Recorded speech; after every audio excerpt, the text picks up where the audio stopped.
তিনি অত্যন্ত গুরুত্বপূর্ণ আলোচনা রেখেছেন আমাদের সামনে। আমরা যারা দোয়া পত্রিকার দায়িত্বে আছি, আমরা বিষয়গুলো আজকে অনুষ্ঠানের পরে নিজেদের স্মৃতি থেকে নিজেদের ডায়েরির পৃষ্ঠাতে তুলে নেওয়ার চেষ্টা করব।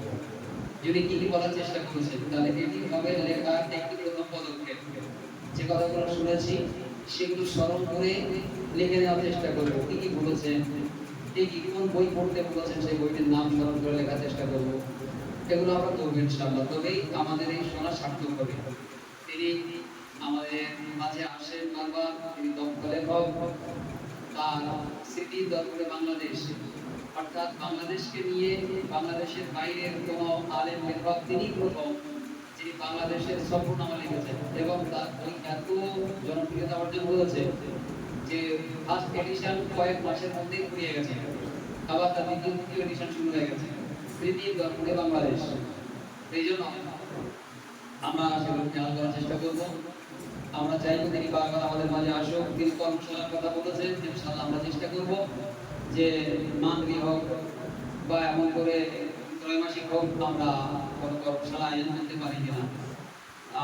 এরপর আমাদের মাঝে বিশেষ করে আমাদের তিনি এই সংগ্রামপুর আমিনিয়া মাজিদিয়া মাদ্রাসা পরিবারের তিনি একজন সদস্য বটে, অভিভাবক, এবং তিনিও একজন দক্ষ লেখক। আমাদের মাঝে উপস্থিত আছে জনাব মাওলানা আবু জাফর রাজিপুরি সাহেব। আমি জনাব মাওলানা আবু জাফর আমিনী সাহেবকে এই লেখার বিষয়ে বিশেষ করে আমাদের বাচ্চারা যদি অল্প পত্রিকা বা করছেন কিছু অল্প দু চারটি কথা আমরা শুনবো,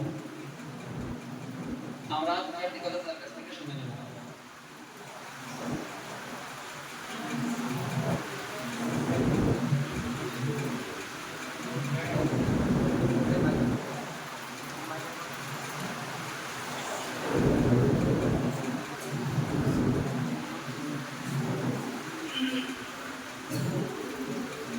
نحمده ونصلي على رسوله الكريم أما بعد। উপস্থিত সংগ্রামপুর আমিনিয়া মাজিদিয়া মাদ্রাসার সকল আসাতিজায়ে কেরাম, তৎসহ মঞ্চে উপবিষ্ট সমস্ত ওলামা হযরত, আজকে যে বিষয় এতক্ষণ ধরে আমরা আলোচনা শুনছিলাম লেখালেখির উপরে, ইতিপূর্বে আমাদের বন্ধুগণ হযরত মাওলানা শামসুদ্দোহা মাদ্রাসাতুল আলিয়া খুবই গুরুত্বপূর্ণ কথা আলোচনা রেখেছেন। এরপরে এই বিষয়ে আর তেমন কিছু আলোচনার অবকাশ রাখে না, তবু আমাকে কিছু বলা হলো, দু একটি কথা। প্রথমত আমরা ছাত্র হিসেবে যারা এখানে আছি তাদের উদ্দেশ্যে বলা, আগে লেখার জন্য কিছু ভাবনার যেমন প্রয়োজন, ঠিক তেমনই ভাবে মাওলানা আশরাফ আলী থানভী হুজুর রহমাতুল্লাহ আলাইহি তিনি বলেছেন, এবং হযরত মাওলানা আব্দুল মালিক সাহেব মাদ্রাসাতুল আলিয়া তার লেখার মধ্যে আছে যে ছাত্রদের উদ্দেশ্যে কি ধরনের বই মুতাআলা করতে হবে, এর উপরে ওনার একটা প্রবন্ধ লেখা আছে ছাত্রদের উদ্দেশ্যে। যখন কোনো লেখা আমরা পড়ব, পরিপূর্ণভাবে পড়ব, যে কোন বই থেকে পড়ছি, বইটার নাম কি, লেখকের নাম কি, এটা প্রথম কাজ। আমি কিছুদিন পরে গিয়ে বললাম, হুজুর আমি পড়েছিলাম, বলে কোথায় পড়েছিলেন, বলে একটা বইতে পড়েছিলাম, লেখকের নাম কি, বলে হুজুর সাথে মনে পড়ে। যেটা আমি পড়ব সেটা প্রথমেই কোন বইতে পড়েছি, কোন লেখকের রাইটারের, সেটা ভালো করে আমাকে স্মৃতিতে রাখতে হবে। তার আগে মার্কেটে বহু বই আছে, বই চুজ করার ব্যাপারে ওনার পরামর্শ হলো এটাই ছাত্রদের উদ্দেশ্যে, যে শিক্ষকের কাছ থেকে তুমি পরামর্শ নেবে কোন বই তুমি পড়তে পারবে, কোন লেখকের বই পড়বে। আজকে আমাদের সামনে সব ধরনের লেখা বই আছে, বিশেষত আহলে হাদিসদের লেখা ইউটিউবেতে এবং গুগলে প্রচুর পরিমাণে বই আছে। তাই আমাকে প্রথমে চুজ করতে হবে যে আমি কোন রাইটারের, কোন লেখকের কোন বই পড়ছি, এটা পড়া যাবে কিনা। বহু বইয়ের নামের তালিকা আশরাফ আলী থানভী সাহেব এসপি দেওয়ালে লিখেছেন, যেগুলো সাধারণত পড়া যায় না। তার মধ্যে শুদ্ধতা এবং জাল মৌজু রওয়ায়েতে পরিপূর্ণ আছে এরকম বই আমাদের মার্কেটে প্রচুর আছে। আমি তোমাদের উদ্দেশ্যে প্রথমে পরামর্শ দেব, মুর্শিদ আল্লামা রুহুল আমিন সাহেবের লেখা যতগুলো বই তোমরা পাবে সেগুলোকে প্রথমে রপ্ত করা।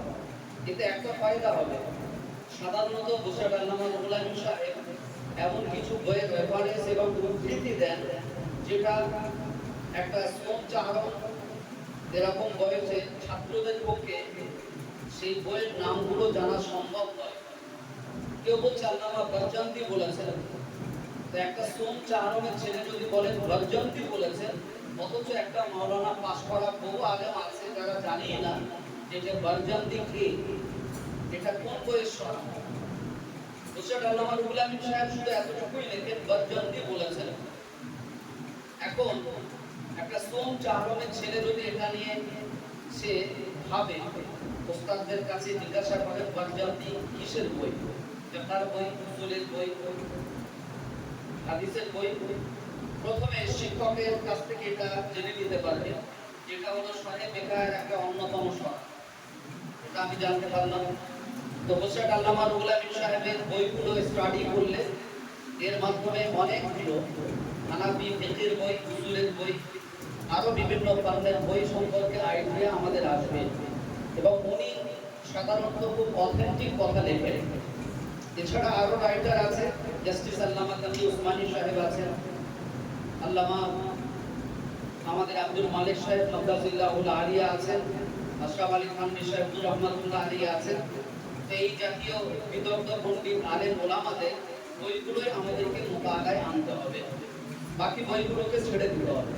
সব বইগুলো যদি আমি মোতালার মধ্যে এই মুহূর্তে আনি, তাহলে আমার মধ্যে তামিজ করতে দ্বিধাদ্বন্দ্বের মধ্যে আমি পড়ে যেতে পারি। এটা আল্লামা আব্দুল মালিক সাহেবের পরামর্শ, সেটা আমি তোমাদেরকে শোনালাম।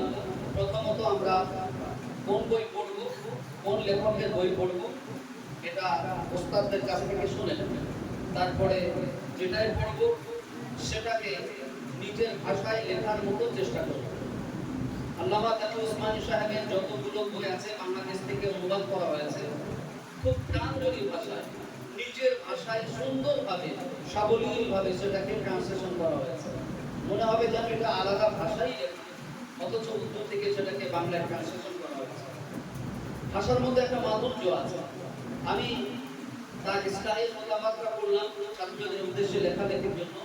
উনি যে ফতোয়াগুলো দিতেন এক একটা শিরোনাম আছে, তো আজকে সেই শিরোনামের উপরে 10 পৃষ্ঠা একটা আর্টিকেল প্রবন্ধ আছে, সেটাকে আমি 2 পৃষ্ঠায় নিয়ে আসবো। প্রথম কাজ আমি সংক্ষেপ করে সেটাকে 2 পৃষ্ঠার মধ্যে আমি নিয়ে আসার চেষ্টা করছি। যেভাবে আস্তে আস্তে বিভিন্ন প্রবন্ধ আছে ওনার মধ্যে, ইসলামী ফতোয়ার মধ্যে আছে, সেটাকে সামনে রেখে আব্দুল মালিক সাহেবের লেখা কিছু আছে প্রবন্ধ সম্ভার বলে, নির্বাচিত প্রবন্ধ প্রথম এবং দ্বিতীয় খণ্ড, মাসিক আল কাউসার আছে যেটা ভলিউম নম্বর 2005 থেকে শুরু করে 2021 পর্যন্ত প্রায় 17 থেকে 18টা খণ্ড আছে। কোন ছাত্র যদি ইসলামী ফতোয়া এবং আল কাউসার ভলিউম এবং নির্বাচিত প্রবন্ধ এইগুলোকে যদি সামনে রাখে, মাসিক আল আবরার এটা বাংলাদেশ থেকে 12 হতো ধারাবাহিকভাবে, এখন একটু বন্ধ আছে, এই কয়েকটা যদি রাখতে পারে তাহলে লেখালেখির জগতে আমার দৃষ্টিতে মনে হয়েছে তার সামনে আর কিছুটাই আটকাবে না। সামনে একটা নমুনা রাখতে হবে, সেই নমুনাটা রেখে আমি আমার ভাষা, আমার ভাবনা, আমার চিন্তা ভাবনা তার মধ্যে ফুটিয়ে করব। তবে পরামর্শ দেব, আগে মুর্শিদ আল্লামা রুহুল আমিন সাহেবের লেখাগুলো আমরা রপ্ত করব, স্টাডি করব, অনেক কিছুই এর মধ্যে আমরা এর মাধ্যমে আমরা জানতে পারবো। আল্লাহ আমাদের সকলকে বোঝার, আমল করার, লেখার মৌখিক দিক সকলে মিলে দাও। অসংখ্য ধন্যবাদ জনাব হযরত মাওলানা আবু জাফর সাহেবকে, তিনি আমাদের অনেক মূল্যবান উপদেশ এবং তথ্য দিয়ে সমৃদ্ধ করেছেন।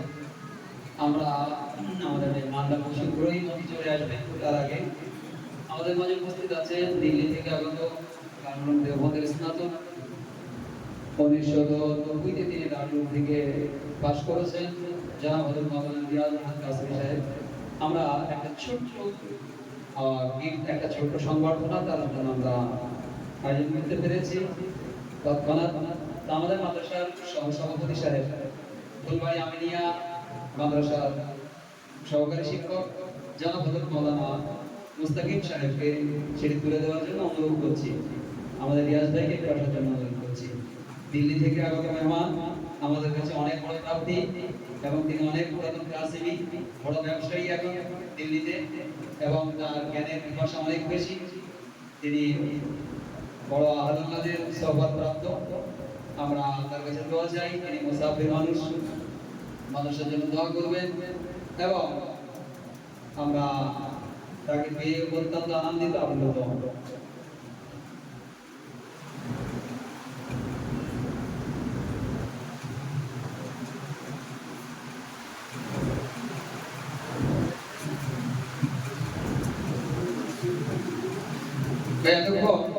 আমরা আমাদের আজকের পুরো প্রোগ্রাম কায়ামে ইনসানিয়ত, মানবতার বার্তা। যদিও আগে এটি প্লেন হিউম্যানিটি নামেই চলতো, যদিও স্লোগানটাকে পরবর্তীতে চেঞ্জ করা হয়েছে সেভ হিউম্যানিটি, মানবতা রক্ষা করা।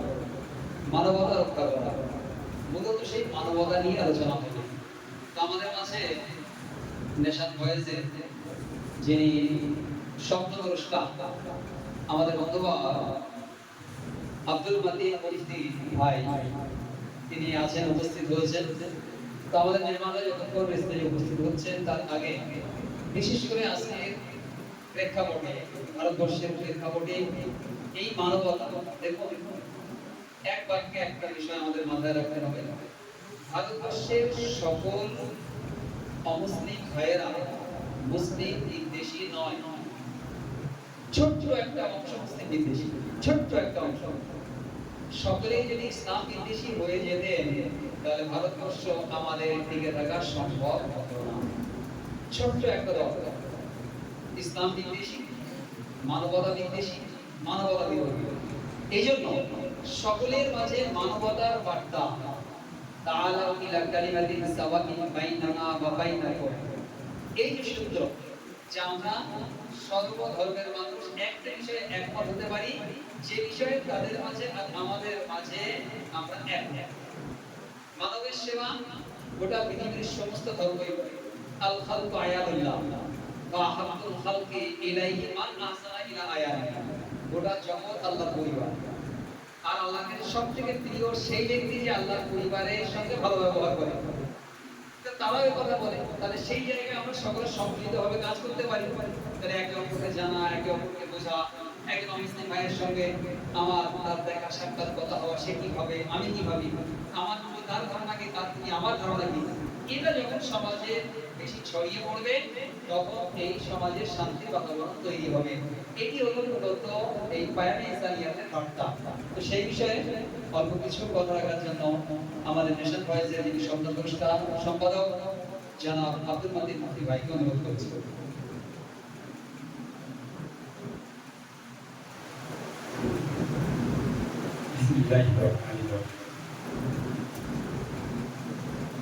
মঞ্চে উপস্থিত আজকের এই আলোকিত অনুষ্ঠানের সম্মানিত সভাপতি, সঞ্চালক, কর্তৃপক্ষবর্গ এবং